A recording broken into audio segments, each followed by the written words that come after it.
Hi everybody, it's Miss Susan from the Buenaventura Lakes branch of the Osceola Library System, and I'm here today to talk about the One Book, One Community program. Once again, Osceola Library has partnered with the Orlando Sentinel to bring this program to you. This program's goal is to encourage all children to be at reading level by age 9, an age when students must make the transition from learning to read to reading to learn. One Book, One Community engages Central Florida children and the adults in their lives to read the same book with discussions and educational activities related to the book published in the newspaper and online. This year, the Osceola Library's program will be offered through Beanstack and will begin Monday, April 13 and end on Monday, May 18.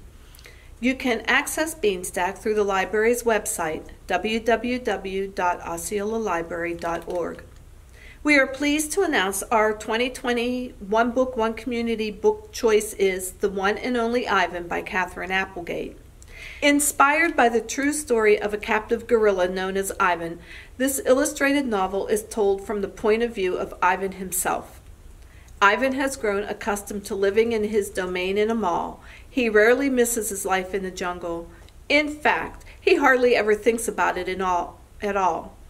Instead, Ivan thinks about TV shows he's seen and about his friends, Stella, an elderly elephant, and Bob, a stray dog, and what he will paint next. Yes, Ivan is an artist. Then Ruby enters his life. Ruby is a baby elephant, and because of her, Ivan suddenly sees his surroundings in a new light. Can Ivan bring about the much-needed changes to make his and Ruby's lives better? Now I will read to you some excerpts from the book, The One and Only Ivan by Katherine Applegate. Hello, I am Ivan. I am a gorilla. It's not as easy as it looks. People call me the freeway gorilla, the ape at exit 8, the one and only Ivan, mighty silverback. The names are mine, but they are not me. I am Ivan, just Ivan, only Ivan. Humans waste words. They toss them like banana peels and leave them to rot. Everyone knows the peels are the best part. I suppose you think gorillas can't understand you. Of course, you probably think we can't walk upright. Try knuckle walking for an hour. You tell me which way is more fun.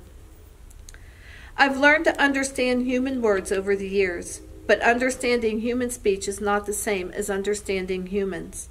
Humans speak too much. They chatter like chimps, crowding the world with their noise even when they have nothing to say. It took me some time to recognize all those human sounds, to weave words into things, but I was patient. Patient is a useful way to be when you're an ape. Gorillas are as patient as stones. Humans, not so much. Stella. Stella says she is sure I will see another real live gorilla someday. And I believe her because she is even older than I am and has eyes like the black stars and knows more than I will ever know. Stella is a mountain. Next to her, I am a rock, and Bob, a grain of sand. Every night, when the stores close and the moon washes the world with milky light, Stella and I talk. We don't have much in common, but we have enough. We are huge and alone, and we both love yogurt raisins. Sometimes Stella tells stories of her childhood, of leafy canopies hidden by mist, and the busy songs of flowing water. Unlike me, she recalls every detail of her past. Stella loves the moon with its untroubled smile. I love the feel of the sun on my belly. She says, "It's quite a belly, my friend." And I say, "Thank you, and so is yours." We talk, but not too much. Elephants, like gorillas, do not waste words. Stella used to perform in a large and famous circus, and she still does some of those tricks for our show. During one stunt, Stella stands on her hind legs while Snickers jumps on her head.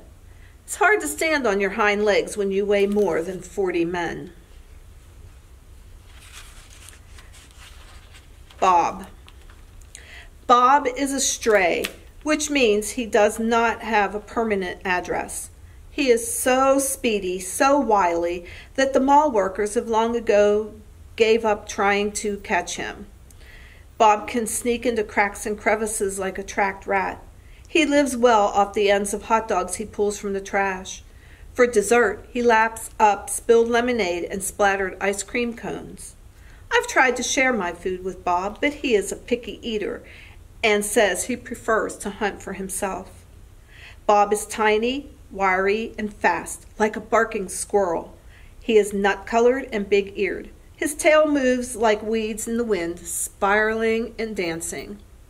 Bob's tail makes me dizzy and confused. It has meanings within meanings, like human words. I am sad, it says. I am happy, it says. Beware, I may be tiny, but my teeth are sharp. Gorillas don't have any use for tails. Our feelings are uncomplicated. Our rumps are unadorned. Arrival. The new neighbor arrives after 4 o'clock, the 4 o'clock show. When the truck comes lumbering toward the parking lot, Bob scampers over to inform us. Bob always knows what's happening. He's a useful friend to have, especially when you can't leave your domain. With a groan, Mac lifts the sliding metal door near the food court, the place where deliveries are made. A big white truck is backing up to the door, belching smoke. When the driver opens the truck, I know that Stella is right. A baby elephant is inside. I see her trunk poking out from the blackness. Introductions. When I awake the next morning, I see a little trunk poking out between the bars of Stella's domain. "Hello," says a small, clear voice. "I'm Ruby." She waves her trunk. "Hello," I say. "I'm Ivan." "Are you a monkey?" Ruby asks. "Certainly not." Bob's ears perk up, although his eyes stay closed. "He's a gorilla," he says, "and I'm a dog of uncertain heritage." "Why did the dog climb your tummy?" Ruby asks. "Because it's there," Bob murmurs.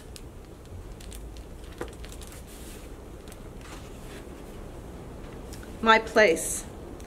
Mac grew sullen. I grew bigger. I became what I was meant to be, too large for chairs, too strong for hugs, too big for human life. I tried to stay calm, to move with dignity. I did my best to eat daintily, but human ways are hard to learn, especially when you're not human. When I saw my new domain, I was thrilled, and who wouldn't have been? It had no furniture to break, no glasses to smash, no toilets to drop Mac's keys into. It even had a tire swing. I was relieved to have my own place. Somehow I didn't realize I'd be here quite so long. Now I drink Pepsi, eat old apples, watch reruns on TV. But many days I forget what I'm supposed to be. Am I a human? Am I a gorilla? Humans have so many words, more than they truly need. Still, they have no name for what I am. 9,876 days. Ruby is finally asleep. I watch her chest rise and fall. Bob, too, is snoring. But my mind is still racing. For perhaps the first time ever, I've been remembering.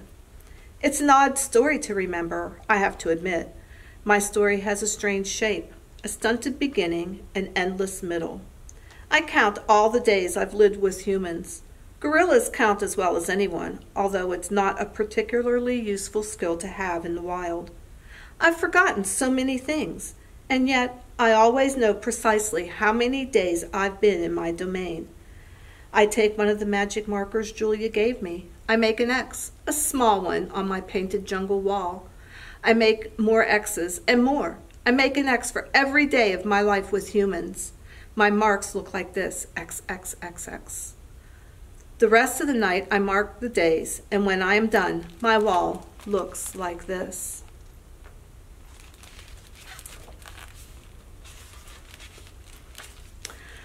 And so on, until there are 9,876 X's marching across my wall like a parade of ugly insects.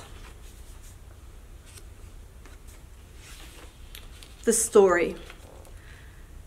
I look at the ring layered with fresh sawdust. I look at the skylight, at the half-hidden moon. I just thought of a story, I say.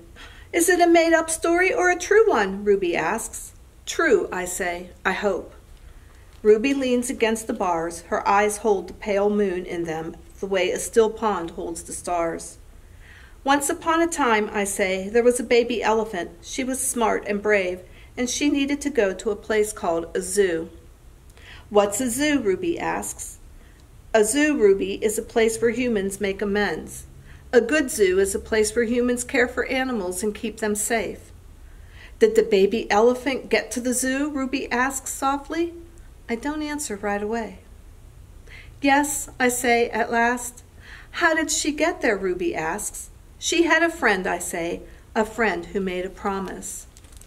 And that's where I'm going to stop reading. I hope I piqued your interest. I wanted to let you know the book is available through the library's website, www.osceolalibrary.org, on Hoopla or the Cloud Library.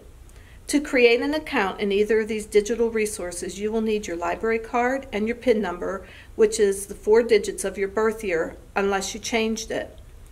I know that you will enjoy reading this book as much as I did. Log in April 13th to participate in our Beanstack challenges. Thank you for joining me, and we look forward to seeing you on Beanstack.